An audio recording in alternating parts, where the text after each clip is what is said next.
Ja, vi har jo tidligere snakket litt om hvordan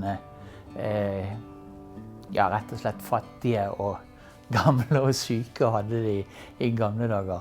Og vi har faktisk et gammelt sykehusreglement som forteller oss litt om dette, som jeg har lyst til å vise dere her i dag.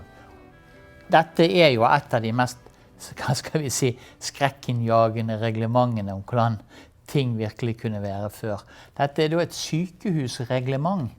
Bergens sykehus i 1792, eller som det heter når vi leser her, reglement hvorefter de på det alminnelige lasarett eller sykehus her i Bergen værende og fremdeles innlatende lemmer fra 1. januar 1793 nyter tilsyn og pleie og dernest seg hørsomst hava at forholde. Ja, vi må jo gå litt tilbake i historien her da. Bergen fikk jo så kjent sitt første sykehus i 1754. Men forholdene her, ja, de var jo egentlig elendige, ja, og økonomien også. Så helt frem til et reskript i 1792 var forholdene veldig dårlige, men da fikk de inntektene fra det såkalte muddervesenet som forbedret økonomien. De som styrte sykehuset var overkommisjonen, eller ledelsen for fattigvesenet. Og så selvfølgelig, så det var i Bergen på denne tiden, det var biskopen og stiftantmannen som stod i spissen for fattigvesenet. Og hadde oppsynet da også da med sykehuset. Og de har jo selvfølgelig da også vært med å undertegne dette dokumentet. Sykehuset var først og fremst beregnet for byens fattige og syke. Rikfolk selvfølgelig, de ville ikke på sykehuset, for det var jo direkte livsfarlig. Så de ville jo helst bli behandlet i sine hjem. Når det er sagt, så var jo mellom 70–80% av befolkningen i byen i 1790-årene det vi i dag ville karakterisert som fattige. Så de aller fleste i byen hørte jo hjemme i den kategorien som havnet her. Uansett, i 1793 så holdt sykehuset til på Engen. I første etasje bodde kirurgen, men her var det også plass for det som ble kalt for sinnssyke den gangen, eller det sinnslidende mennesker da, som da ble plassert i det som ble kalt for dårekisten. Og selvfølgelig, dette var jo et meget praktisk anlagt samfunn, så reskriptet eller reglementet forteller at det skulle være en dårevekter. Og om han så heter det i manuskriptet vårt, til dårevekter skal antages en gift mann der til like må være portner, og hvis hustru likeledes skal være sykeoppvarterske, samt besørge lemmernes spisning. Altså veldig praktisk anlagt. De ansatte en for å passe på de gale, og han måtte være gift sånn at konen kunne lage mat til disse. Fantastisk praktisk. Vel, i annen etasje lå det egentlige sykehuset da.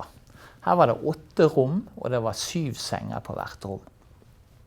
Ja, reglementet forteller jo så mye om, hva skal du si, forholdene for denne stakkars pasienten, som da skulle være så uheldig å havne på sykehus.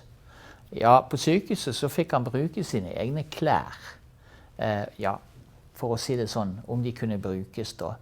Vanlige folk hadde jo veldig ofte bare ett sett klær, de såkalte gangklærne som de gikk med hele tiden, så kanskje det var for møkkete til å bruke på sykehuset. Vel, i tillegg så fikk de da ren linnen, altså eller linnet, så det heter det vi kaller for sengetøy på godt norsk i dag, en gang i uken. Og en gang i måneden så fikk de skiftet disse grove laken de lå på. For de lå jo da på halmsenger med grove laken som dekket halmen.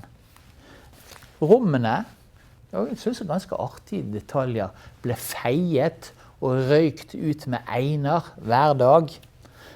Og om vinteren så var det oppvarming fra om morgenen til når de, sikkert fra dagslyset, og til klokken 9 om kvelden. Og på den samme måten så hadde de et talglys som fikk brenne frem til klokken 9 om kvelden. Kostholdet, ja, det synes jeg er jo ganske interessant. Det var vel det vi i dag ville kalt enkelt. Om morgenen klokken 8 fikk den syke en skive med rugbrød med smør og en liter te uten sukker. Om ettermiddagen fikk de syke te med melk, og til kvelds enten byggrunnsgrøt med en halv liter øl. Ja, for øl var en del av kostholdet den gangen. Eller byggsuppe med et stykke brød. Enkel bevertning altså, for det var middagen som skulle være dagens høydepunkt. Den ble servert klokken 12 hver dag, og mandag og torsdag så fikk pasientene til middag 1 liter øl, ja, eller så fikk de melsuppe og en skive med brød. På tirsdagen og fredagen kunne de da få så fikk de da 1 liter med sur melkevelling og 125 gram bløtet tørrfisk i melsaus pluss et stykke brød. Onsdag og lørdag fikk de 1 liter fiskesuppe, fiskekraft er det da sannsynligvis, med 250 gram fersk fisk og flattbrød.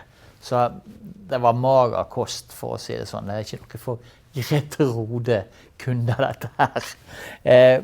Vel, søndagen var jo da ukens høydepunkt. Da fikk de syke 1 liter oksekjøttsuppe med 235 gram kjøtt og en skive brød.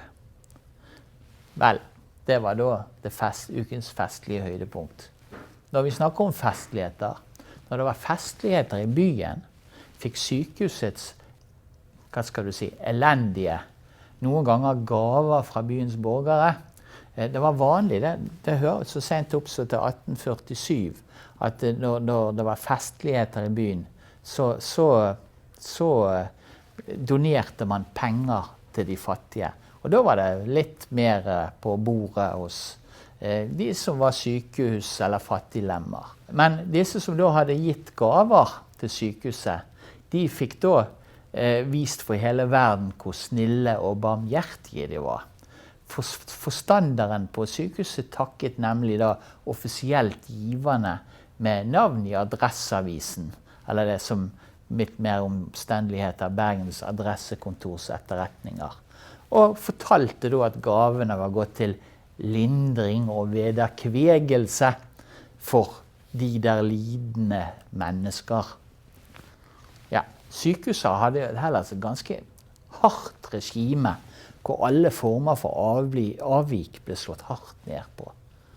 Mindre forseelser ble jo straffet med tap av middagsmaten. Når du hører hvor lite mat de hadde, så måtte jo de ha svidd ganske bra. De mer alvorlige utskeielsene ble da straffet med at den stakkars pasienten, for å sitere, straks henbringes i en av dårehullerne. Ja, så å havne på sykehuset i riktig gamle dager, det tror ikke noen av oss egentlig hadde hatt lyst til. Så jeg vil bare avslutte med å si alt var nok ikke bedre i de såkalte gode gamle dager.